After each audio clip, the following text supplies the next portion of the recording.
పిల్లరా, ఇక్కడ ఈ లేఖనాన్ని మనం చూసినప్పుడు ఈ లేఖనం లోపల కనబడుతుంది. గలతీయులకు రాసిన పత్రిక 5వ అధ్యాయం 13వ వచనం పిల్లలు మనం చూసినప్పుడు అపోస్తలుడైన పౌలు గారు ఈ మాట సంఘములకు పిల్లలు తెలియపరుచున్నాడు. భక్తులకి ఈ మాటను పిల్లలు ఆయన తెలియపరుచున్నాడు. ఏమంటే, సహోదరులారా, మీరు స్వతంత్రులుగా ఉండటకు పిలువబడుతుంది. అయితే ఒక మాట, ఆ స్వాతంత్ర్యమును శరీర క్రియలకు హేతువు చేసుకునక ప్రేమ గలవారే ఒకరినొకరు దాసులైయుండుడి అనే మాటను ఇక్కడ లేఖనంలో అతి స్పష్టంగా తెలియపరుస్తున్నారే. ఎంత విన్నంతరం దేవుడికి స్తోత్రం చెప్దామండి. హల్లెలూయా. అందరూ నా వైపు చూసి వాక్యం వినండి. ఆయన ఏం చెప్తున్నారు చెప్పండి. సహోదరులారా, మీరు స్వతంత్రులుగా ఉండుటకు పిలువబడ్డారు. మనం దేనికి పిలువబడ్డాం చెప్పండి? స్వతంత్రులుగా ఉండుటకు పిలువబడ్డాం. ఇక దాస్యం అనే కాడి కింద పిల్లరేమండి మనం లేదు. ఇక దాస్యం అనే పిల్లరేమో దాస్యపు సుఖాలలో పిల్లలు మనం ఏమాత్రం కూడా లేదు.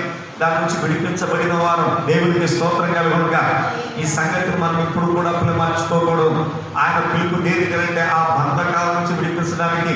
అందుకే యేసుప్రభువు బెతనియా గ్రామం దగ్గరికి వచ్చినప్పుడు అక్కడ కట్టబడి ఉన్న గాడిదను విప్పుకురండి అని చేసి పిల్లలు అన్నాడు. యెరూషలేముకు ఆయన వెళ్తూ పిల్లలేమో ఆయన ఏం చేశారు?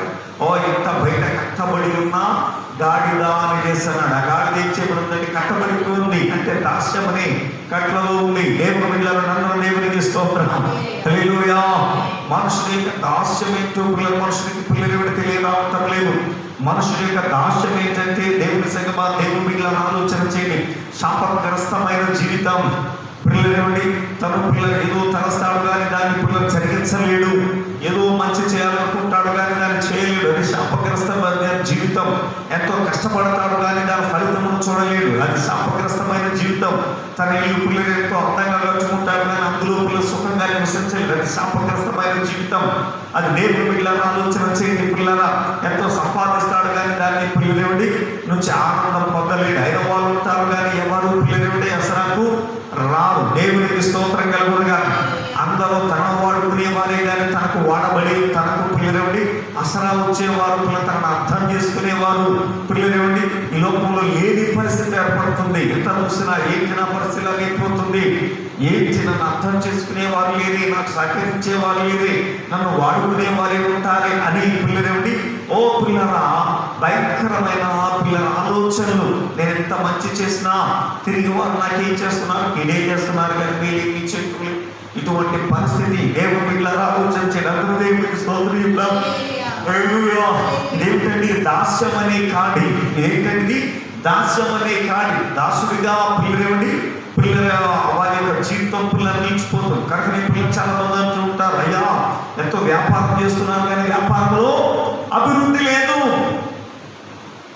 ఎంతో చేశారు. కొంతమంది అంటారు, ఇన్ని పెళ్ళిళ్ళు చేసుకున్నారండి, ఏదులోనూ సుఖం లేదండి. 3 పెళ్ళిళ్ళు చేసుకున్నారట, 3 పెళ్ళిళ్ళలోనే కూడా ఆయనకి ఏమీ లేదటండి, సుఖం లేదటండి. దేవుడు ఇలా ఆలోచన చేయండి పిల్లరా. అంటే ఓ 3 పిల్లలు కన్నానండి, వాళ్ళ వల్ల సుఖం లేదండి. ఎంతో సంపాదించారండి, అయిన వాళ్ళు ఎంతోమంది ఉన్నారండి, వాళ్ళ వల్ల ఏ ప్రయత్నం లేదు. కారణం ఏంటి? ఎందుకు ఇదే బానిసత్వము అని చేశారు. ఇంకా లోతుగా పిల్లలు స్పష్టంగా చెప్పాలంటే దేవుడి శాపగ్రస్తమైన జీవితం. దేవుడికి స్తోత్రంగా. ఆ శాపగ్రస్తమైన జీవితం నుంచి విడిపించబడ్డానికే ఆ ప్రభు మనల్ని పిలిచాడు. దేవుని బిడ్డలారా, ఆ శాపగ్రస్తమైన జీవితం విడిపించడానికే శాపగ్రస్తుడుగా శిలువకు కొట్టబడ్డాడు. దేవునికి స్తోత్రం కలుగుతుంది. హల్లెలూయా. 3 బ్రేకుల మీద దేవుని బిడ్డలారా ఆలోచన చేయండి. అడ్డకు నిలువుకు పిల్లలు ఆకాశమునకు భూమికి మహింగా వేలాడిపోయాడు. దేవునికి స్తోత్రం కలుగు. ఎందుకే ఆయన అలాగూ వేలాడాడు అని అంటే పిల్లలు ఆలోచన చేయండి. ఎందుకు ఆ యొక్క పిల్లలేవండి కొయ్యకి ఆయన కొట్టబడ్డాడు అని అంటే ఆయన పిల్లలేవండి శాపగ్రస్తులైన మనల్ని విడిపించడానికి, మన శాప జీవితమును విడిపించడానికి, మన పాప జీవితమును విడిపించడానికి, మన దుర్భర స్థితి నుంచి మనం విడిపించాలి. ఆయన శాపగ్రస్తుడుగా ఉన్నాడు. స్తోత్రం చేద్దామా? గట్టిగా చెప్దామా? 2 సార్లు చెప్దామా? శాపగ్రస్తుడుగా ఆయన ఉన్నాడు. ఎలా ఉన్నాడండి? శాపగ్రస్తుడుగా ఆయన ఉన్నాడు. శాపగ్రస్తుడుగా ఆయన ఉన్నాడు. సార్ ఆలోచన చెప్తున్నారా? కానీ ఆ లేఖనం చెప్తా ఉంది ఆయన పాపికుడు కానీ పాపి ఆయనో అనే లేఖనం చెప్తా ఏమవుతుందండి?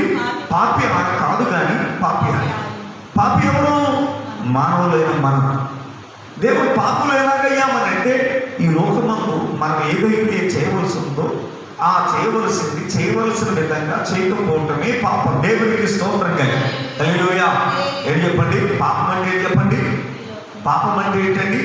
పిల్లరా, ఈ లోకమందు దేవుడు చేసి ఉంచబడిన మనం చేయవలసిన పని ఏదైతే ఉన్నదో అది చేయకపోవటం. రెండవది పిల్లలండి, అది చేయాల్సిన విధంగా చేయకపోవటం పాపం అయి ఉన్నది. దేవునికి స్తోత్రంగా. అది అసలు చేయకపోవటమే తప్పు. ఏమంటే అది చేయాల్సిన విధంగా చేయకపోవటం పిల్లలు మరి తప్పు. ఏదైనా పిల్లలు ఏదైనా పనులు అనుకోవడానికి అన్నట్టుగా పిల్లల పాపం అయి ఉన్నది. ఆ పాపం పిల్లల శాపానికి దారితీస్తుంది. ఆ శాపం పిల్లల మనిషిని బంధించేస్తుంది. అప్పుడు మనిషి ఏమైపోతున్నాడు? ఏమవుతున్నాడండి? బానిస. దేవునికి స్తోత్రం కలుగునుగా. హల్లెలూయా.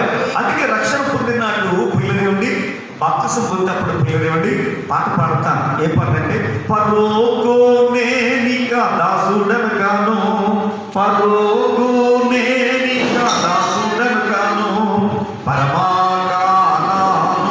హక్కుదారుడను, పరమాకానానుకు హక్కుదారుడను, నా సంకలము నీయు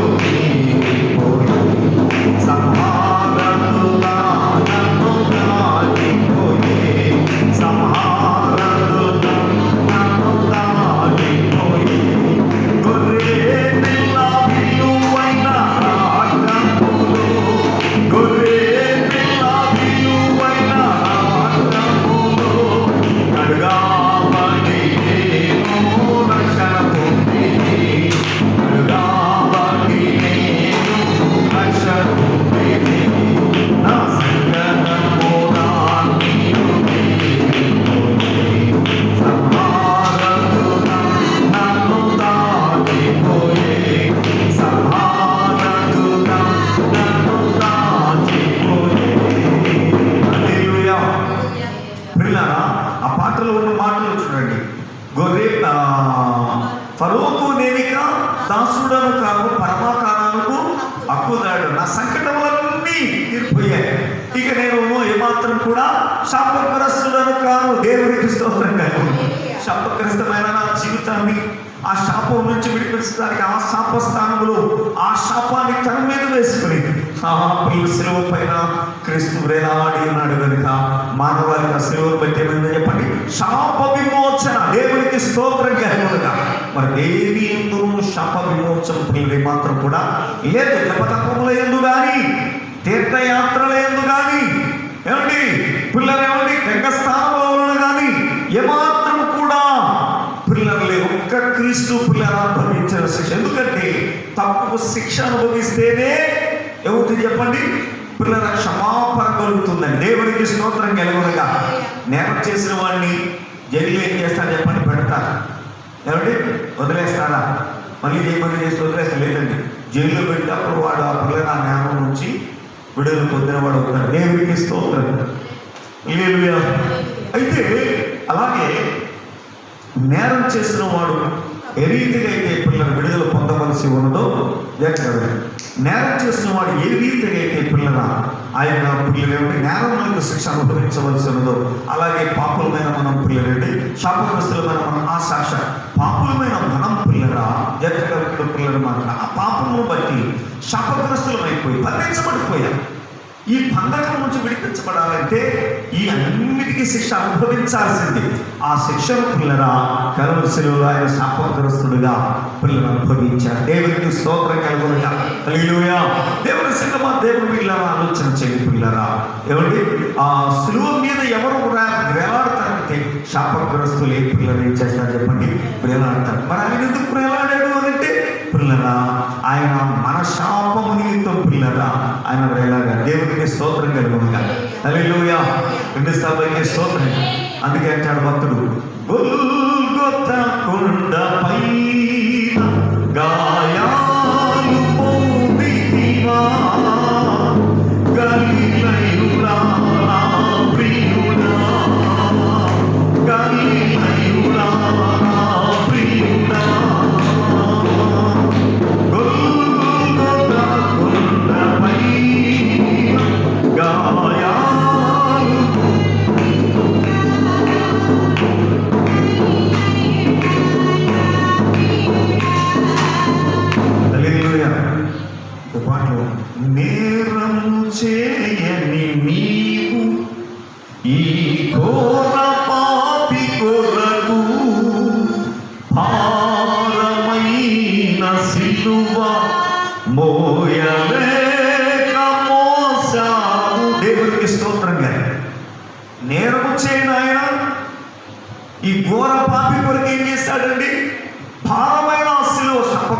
కొద్దిగా పిల్లరా ఆయన సిలువ వేయబడ్డాడు. కాబట్టి ఇక నీకు శాపగ్రస్తమైన జీవితం ఇక విడుదలే. దేవునికి స్తోత్రంగా.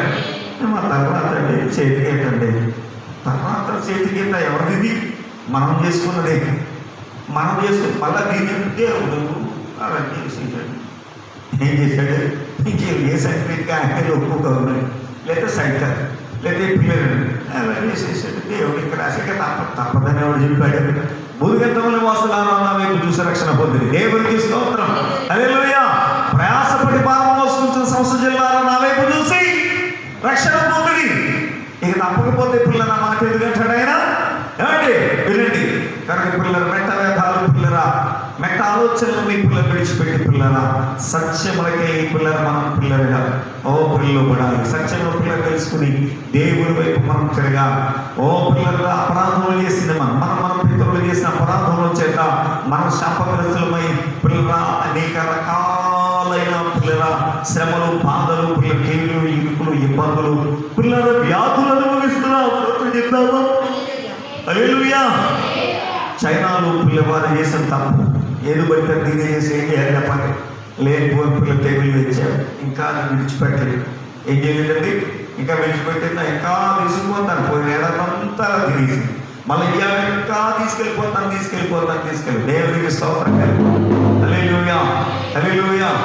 ఇది కూడా తీసుకెళ్ళిపోతాను అని చేసి కాపు తీసుకెళ్తానంటుంది తప్ప ఏ పిల్లలు విడిచిపెట్టేలాగా ఏమాత్రం కూడా కనపడి ఎంతమంది రాలిపోతున్నారు. ఎక్కడ చూసినా శవాలు గుట్లే. ఇంకేలా మనం క్షేమంగా ఉన్నాం. దేవుని బిడ్డలు ఇంకా చాలా భయంకరమైన పరిస్థితి. లోకాన్ని కలుపుకొని ఉండి దేవుని బిడ్డలను ఆలోచించి కనుక ఆయన సన్నిధిలో మనం ఎల్లప్పుడూ కూడా ఆయనకు లోపుడి పిల్లలు ఆయన చేసిన ఆ కాలం బట్టి పిల్లల జాగ్రత్త కలిగి ఉండాలి. ఆయన పిల్లలు పిల్లల మనం చేసిన ప్రాంతాలకి ఆయన ఏం చేశాడు? కలవరశిలలో దాన్ని అనుభవించారు, శిక్షణ అనుభవించారు. ఏం చేయాలండి? శిక్షణ అనుభవించాడు. కనుక పిల్లలు ఇక మనకి ఏమాత్రం కూడా శిక్ష ఇక విడలేదు. స్వతంత్రత. దేవునికి స్తోత్రం కలిగి. హల్లెలూయా.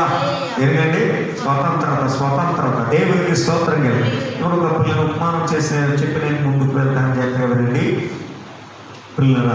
ఒకసారి ఒక రాజుగారు ప్రజలందరికీ గౌరవించారు. ఇదిగో మీరందరూ కూడా ఎవరైతే నాకు బాకీ ఉన్నారో, బాకీలు ఎవరైతే ఉన్నారు రండి, మీ బాకీలని రుణాలు కొట్టేస్తాను, వచ్చేయండి. పలానా రోజున నేను ఆఫీసులో పగల 6 గంటల నుంచి సాయంకాలం 6 గంటల వరకు ఉంటాను. లోపల వచ్చి మీరు నన్ను మీట్ అవుతే, మీరు కలిస్తే మీ ఆ చెక్కుల్ని మీరు నాకు ఇవ్వాల్సిన ప్రాంశాలను ఆధారాలను తీసుకొచ్చి చెప్పేస్తానని చెప్తే దేవుని బిడ్డలు ఆలోచించి అందరూ కూడా పిల్లలు ఏమిటి విన్నారు. వినేసి అందరూ పిల్లల ఆఫీస్ దగ్గర వెళ్ళిపోయారు. ఆఫీసులో పిల్లలు పిల్లల ఆ యజమాని కూర్చొని ఉన్నాడు. బయట వీళ్ళందరూ మీటింగ్ చేసేసారు. మీటింగ్ చేశారు. ఈ మీటింగ్ చేసి పిల్లలు ఒక్కొక్కరు పిల్లలకు ఒక రకం కదా వాళ్ళు పిల్లలు చెప్తా ఉన్నారు. దేవుని బిడ్డలు అక్కడ ఉంచారు. అక్కడ పిల్లల మాధురిని పిల్లలు అమ్మాయి పిలిచారు. ఏమంటుంది?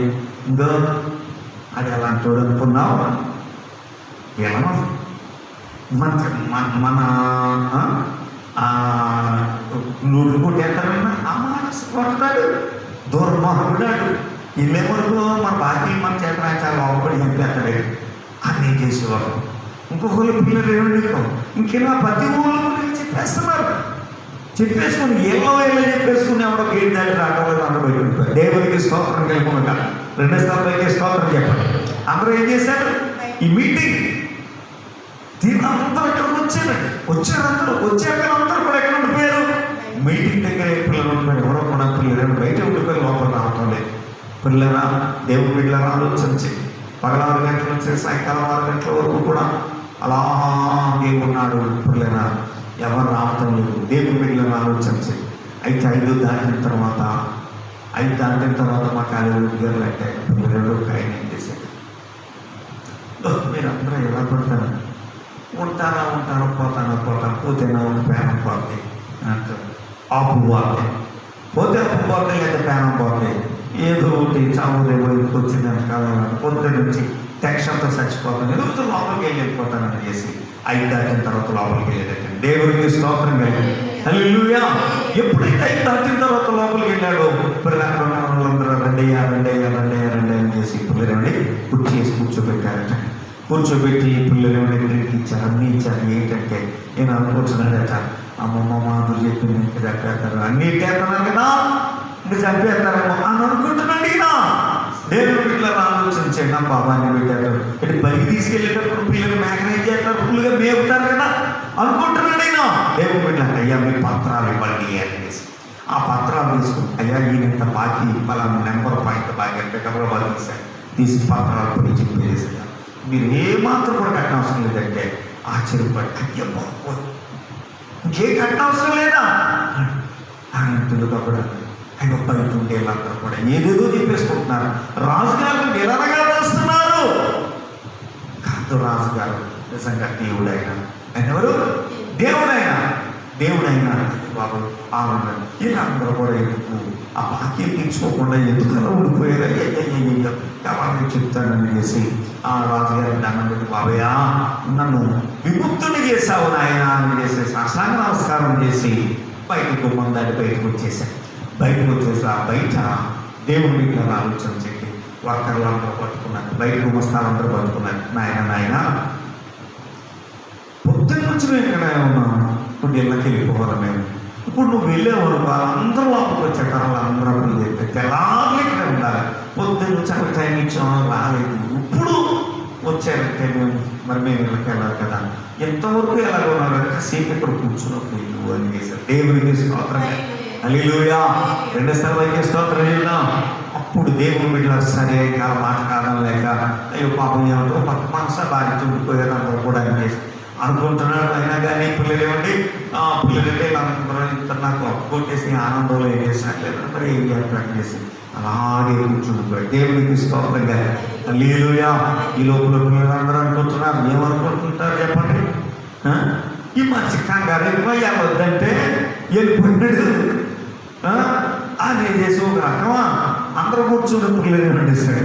కుదురుగా ఉండడం చూడుంటే అయితే ఇప్పుడు పట్టుకుని ఏం పోయింది అని చేసి అయ్యాడప్పుడు ఎవరి నోటుకు వచ్చిందో రోజు ఏమన్నా అందరూ తిట్టేస్తున్నారు.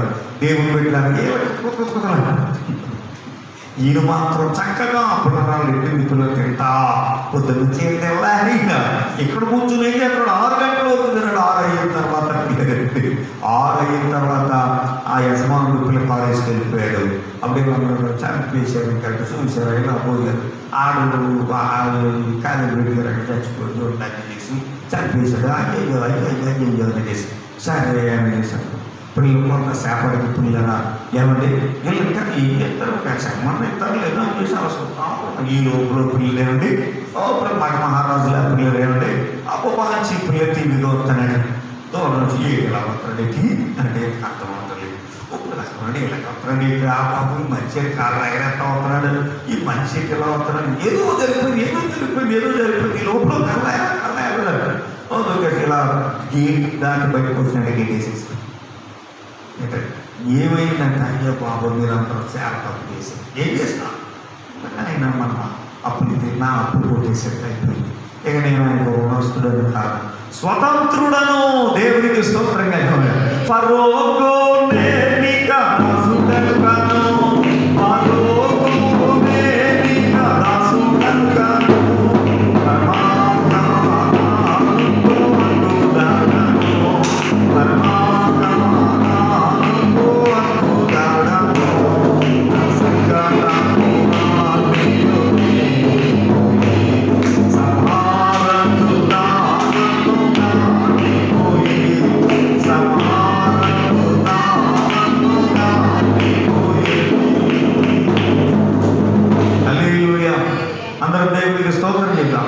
దేవుని బిడ్డలారా, ఎప్పుడైతే అయ్యో ఎంత తప్పు చేశాం, నిజం ఇవ్వబడిన పిల్లల అవకాశాన్ని వినియోగించుకొని పిల్లల పరిస్థితి లోకము అలాగే వినియోగించుకోలేకపోతుంది, ఆ స్వతంత్రతను పొందలేకపోతుంది, ఆ దీవెన పొందలేకపోతుంది, ఆ శాపగ్రస్తమైన పిల్లల జీవితం నుంచి బయటికి రావడానికి పిల్లలు ఇష్టపడటం లేదండి. ఆ పిలుపుని పిల్లలను అంగీకరించడం లేదు. దేవుని బిడ్డలను అర్థం చేసుకోవటం లేదండి. మన వాళ్ళు ఏం చేయలేదండి, ఆ పిలుపును అర్థం చేసుకోలేకపోతుంది, ఆ ప్రేమను పిల్లలు అర్థం చేసుకోలేకపోతుంది, అవకాశాలు సద్వినియోగం చేసుకోలేకపోతుంది. దేవుని బిడ్డలారా సరికదా తన రొప్పులోని తన యొక్క పిల్లల పాపంలోనే ఉండిపోయి పిల్లల ఎవరి ఇతరుల మీద నిరస్థాపన చేస్తూ ఇతరులతో రకరకాల ఒకటి కాదండి. స్తోత్రం చెప్దామా, గట్టిగా చెప్దామా, 2 సార్లు చెప్దామా? ఒకటి కాదు అనేక రకాలు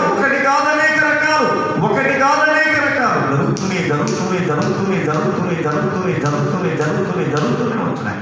కానీ అయ్యో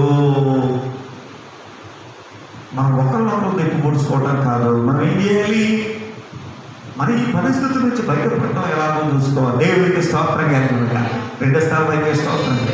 అది ఒకరిపడి ఒక లేకపోతే తప్ప ఒకరినొకరు వాడు చేసుకోవడమే తప్ప ఇక ఆ స్థితి నుంచి విడిపించబడే పరిస్థితి అంటూ ఎవరికీ ఆ స్థితి నుంచి విడిపించబడే పరిస్థితి లేదు. కనుక ఒకసారి ఆలోచించి అన్ని విషయాల్లో కూడా మనం పిల్లరా బలవంతులం కావాలి, కుడికైనా ఎడమకైనా తొలగిన వారు కావాలి. ప్రభువును పిల్లరా ఏమంటే ఆ యొక్క ఆశీర్వాదం పొందదగిన వారంగా ప్రభుత్వం ఉండాలని ప్రభు పెట్టని మనం చేస్తాం. దేవునికి స్తోత్రం కలిగి కనుక పిల్లల ఆలోచన చేయండి. అయితే ఇక్కడ ప్రభు చెప్తున్నాడు పిల్లల పౌరులు చెప్తున్నారు ఈ స్వతంత్రత మా దేవుడు మనకి స్వతంత్రత ఇచ్చాడు. లోకానికి అయితే లేదు, మనకైతే ఉందండి స్వతంత్రం. ఈ స్వతంత్రతను పాటు చేసుకోవద్దు అంటున్నాడు. మళ్ళా శారీరక క్రియలు ఉపయోగించొద్దయ్యా అంటున్నాడు. దేవుడికి స్తోత్రం. ఏమంటున్నాడండి? మళ్ళీ ఏం చేయకూడదండి, ఈ స్వతంత్రతను ఏం చేసుకోకూడదండి. ప్రియ చాలా మంది బయట ఉన్నప్పుడు పిల్లగా ఏమంటే పిల్లలు వ్యతిరేకంగానే ఉంటారు, లోపలికి వచ్చిన వ్యతిరేకం, లోపలికి వచ్చుకున్న పిల్లలు బయట అయితే తెలియలేదు ఏమంటే దేవుడు వ్యతిరేకంగా ఉన్నారు. లోపలికి వచ్చి అంటే అలాగే కుదురుతండి, ఇలాగే కుదురుతండి, అలా చేయాలండి, ఇలా చేయాలండి, ఇలా కుదరదండి, అలా చేయాలండి, అలా చేసుకోవాలండి. అందరికీ పాత గారికి అయితే తాగుకోవడం లేదండి, వెనక ముందు ఎవడం లేదు. కాబట్టి ఇంకా ఏది ఓడగొడుతుంది మంచం కూడా ఆలయం ఏమక్కర్లేదు. మనకైతే మరి బంధువులు గట్టా ఉన్నారు, అది ఆరాధన తిరగాలి, అది పెట్టిన తినాలి, అది ఏం చేయాలి, మనకు కుదరదండి అలా కుదిరినట్టు. ఇదేంటిది? ఆ స్వతంత్రతను మళ్ళా ఏం చేస్తున్నారండి? శారీరక మళ్ళీ ఏమైపోతారు? మా దాస్యం అనే కాడి కిందకి వెళ్ళిపోతారు. దేవునికి స్తోత్రం కలవగా మళ్ళీ ఏమైపోతారండి? దాస్యం అనే కాడి కిందకి వెళ్ళిపోతారు. వద్దు, ఆ దాస్యం అనే కాడి కిందకి వెళ్ళకుండా దేవునికి స్తోత్రం కలవగా 2 స్థాయికి స్తోత్రం. సంసోను వ్యభిచారం అనే దాస్యం అనే పిల్లలు వ్యభిచార దాస్యం అనే కార్యక్రమం వెళ్ళిపోయాడు. త్రాడు పిల్లలేమని పిల్లల ఎంత వరకు బంధించబడ్డాడంటే ఒకసారి పిల్లల ఒక స్త్రీ దగ్గర రాత్రంతా ఒక స్త్రీ దగ్గర చేరాడు. ఆ యొక్క ఫిలిస్తీన్ల దేశం చేరినప్పుడు ఫిలిస్తీన్లు అనుకున్నారు, ఒరే ఈ పట్టణంలోకి వచ్చాడు, పలానా ఇంటున్నాడు, బంధించేయండి, మొత్తం అంతా బంధించే పట్టు చంపేద్దామని చేసి అందరూ పిల్లలండి ఆ తలుపులు వేసేసాడు. ఏమండి ఆ పట్టణం తలుపులు వేసేసాడు. పడుకున్నాడు. అర్ధరాత్రి పిల్లలు తెల్లారిన తర్వాత లేచాడు. లేచి ఇప్పుడు అర్ధరాత్రి ఎప్పుడో లేచాడు లెక్కనంలో ఉంది. లేచాడు, లేచిపోయి దేవుని బిడ్డలను ఆలోచన చేయండి పిల్లలండి. వచ్చేసాడు. వచ్చే అందరం కూడా పిల్లలండి సొంతం కూడా గుమ్మం దగ్గర ఉంటాడు, ఈ తలుపు తీసుకుని అక్కడే పడుకుంటాడు, అక్కడే ఉంటాడు. ఆలోచన వెళ్ళిపోయి కూర్చున్నప్పుడు లేసేద్దామని చేసి అనుకుంటున్నాడు.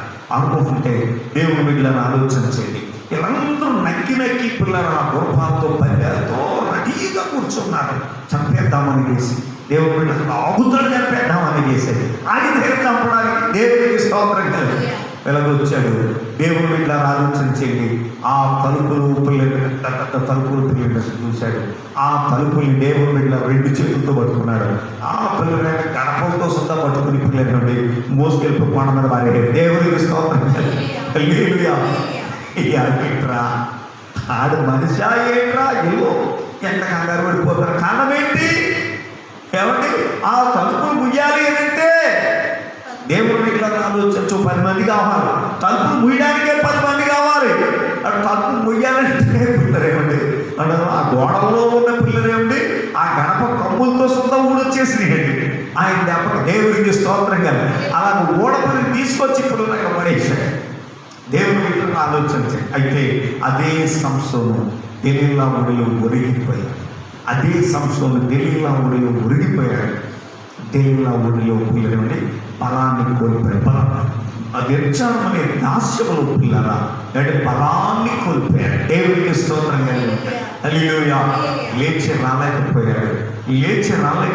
అందుకే పిల్లరా పాపం అనేది మొదట పిల్లలండి చాలా పిల్లలు ఆ దేవుని బిడ్డలను ఆలోచించండి. తేలికగా ఉంటుంది. పర్వాలేదు, ఎవరితో పర్లేదు అని చేసి అది బంధించబడిందా పరిస్థితి ఎంతవరకు వెళ్తుందో పిల్లలు రాను మనలో పిల్లరా దేవుని బిడ్డలను ఆలోచన చేయండి. పిల్లలని నరాల్లోకి వెళ్ళిపోయి మనల్ని బానిసలు చేసేస్తుంది. ఆ బానిసత్వం నుంచి బయటికి రాలేదు. దేవునికి స్తోత్రం కలుగునుగా. హల్లెలూయా. అప్పుడు పిల్లల మనిషి ఎలా ఉంటుందంటే పరిస్థితి, ఆశ అయితే ఉంది నాలో అందుకోలేకున్నాను, ఆశ అయితే ఉంది నాలో అందుకోలేకున్నా, నా చేయి పట్టుకో నా రక్షక, నా చేయి పట్టుకో నా యేసయ్యా, నా చేయి పట్టుకో నా రక్షక, నా చేయి పట్టుకో నా యేసయ్యా. నే ఉదయాన్నే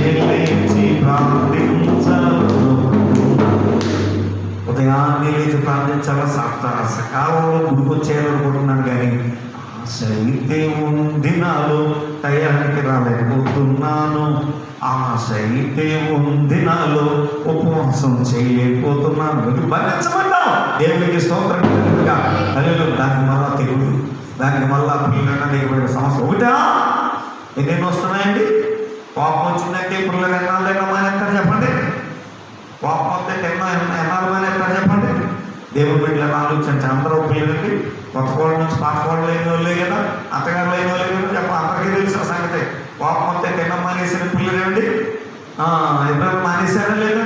కొంతమంది అలాగే కోపం వస్తే ఏం చేస్తారు అసలు అది వచ్చినా కానీ పిల్లలు అంటే ఆ బొబ్బులు ఆ దినాల్లో తినేస్తారు. అస్సలు పిల్లలు దేవుని బిడ్డలను ఆలోచించి అస్సలు పిల్లల మొత్తాన్న తక్కువ తినరండి. అవి గొడవలు ఉన్నాయి కదా, అవి ఇంత బాధలో ఉన్నాం కదా అన్న నాలుగు ముద్దలు ఎక్కువ తింటారు. దేవునికి స్తోత్రంగా నాకు దేవునికి స్తోత్రంగా. హల్లెలూయా. బాధలు ఉన్నాయా బలి ఇప్పుడు సమస్యలు ఎక్కువ ఉన్నాయి కూడా తినేస్తారు. ఎందుకంటే దాన్ని పోరాడాలని చేసి ఏ సమస్యలు లేవనుకోండి ఏం లేక ఖాళీగా ఉండి తినేసామంటే ఒళ్ళు పెరిగిపోతే పాటు పెరిగిపోద్దని చేసి ఇప్పుడు నేను ఆఫ్ చేసేస్తాను. దేవునికి స్తోత్రంగా. ఏదైనా ఉందా దేవుని మీద ఆలోచించండి. వెనకాడం చాలా వరకు ఎక్కడికి వెళ్ళిపోతారు. స్తోత్రం చెప్దామా? రెండో స్థాయికి చెబుదామా? హల్లెలూయా. గట్టిగా దేవునికి స్తోత్రం చెబుదామండి. దేవుని బిడ్డ దాస్యమనే కాడికి ఎందుకండి దాస్యమనే కాడికి ఎందుకు వెళ్ళిపోతే నువ్వు లేవలేవు. కనుక దాంట్లోకి వెళ్ళకండి. నువ్వు వెళ్ళకుండా ఉండాలి అంటే దేవుని బిడ్డ నిన్ను వలె నీ పొరుగువాడిని ప్రేమించు అని చేసి మొట్టమొదట నిన్ను ప్రేమించు, నీ పొరుగు వాడిని ప్రేమించు. ఇంట్లో ఉన్న అర్థం అది ఏం చెప్పండి?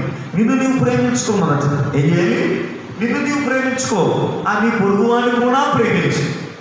ఇదండి రెండు అర్థాలు ఉన్నాయి. అందులో ఎన్ని అర్థాలు ఉన్నాయండి?